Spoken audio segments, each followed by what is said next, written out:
In the world of carbonated beverages, there are established titans like Coca-Cola and Pepsi that have been around for over a century. Then there's Red Bull, which has dominated the energy drink market since the late 90s. And then there's Monster Energy, a relative newcomer that has clawed its way to the top, becoming one of the most popular energy drinks globally. You might be wondering, how did Monster Energy become so popular? Let's dig into it. Monster Energy is not your typical beverage brand. It's brash, it's bold, and it's unapologetically artificial. The story of Monster Energy dates back to 2002 when it was introduced by the Hansen Natural Corporation. But to understand how Monster Energy took off, we need to go back a bit further. In the 1930s, the Hansen family started a small business making natural sodas and fruit juices. It was a simple, wholesome operation that seemed like it would stay small. But all that changed when Red Bull hit the market. This Austrian drink was introduced to the United States in 1997 and quickly gained a foothold, especially among young adults and action sport enthusiasts. Seeing this shift, the Heston family made a decision. They would pivot their business from health drinks to energy drinks. In April 2002, they introduced Monster Energy in a tall 16-ounce can. This was more than double the size of Red Bull's iconic slim cans.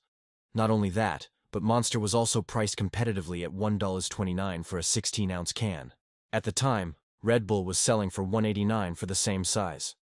This pricing move alone shook up the market, giving consumers a reason to take notice. But it wasn't just about the price or the size. It was also about the brand.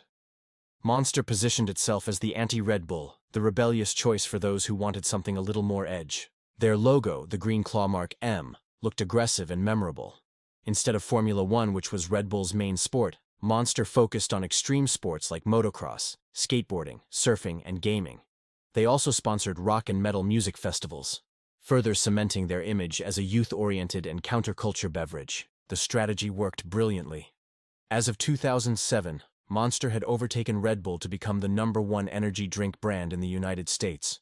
By 2012, Hansen Natural decided to drop its old name and rebrand itself as Monster Beverage Corporation. This move signaled the company's commitment to its flagship brand and the confidence it had in Monster's growth potential. Today, Monster Energy is sold in more than 100 countries and comes in dozens of variations. There's Monster Ultra, a sugar-free version for those watching their sugar intake. Java Monster, which blends coffee with energy for an extra kick. Juice Monster, which mixes fruit blends with energy. And Monster Hydro, which has a stronger focus on hydration. So what's next for Monster? As it stands today, Monster remains Red Bull's fiercest rival.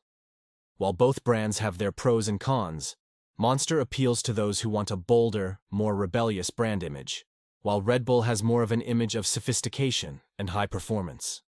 For many, the choice between Monster and Red Bull comes down to personal preference. Some prefer the taste of Monster, while others prefer the taste of Red Bull.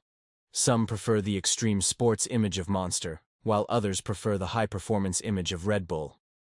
One thing is for sure, though, these two brands have dominated the energy drink market and have become a part of our pop culture. They've been featured in countless movies, TV shows, and video games. And they continue to be popular today as they were years ago.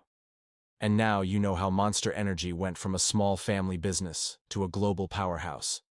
Did you find this video informative or enjoyable? Let us know in the comments. If you liked it, please show your support. We'll see you in the next one. Cheers.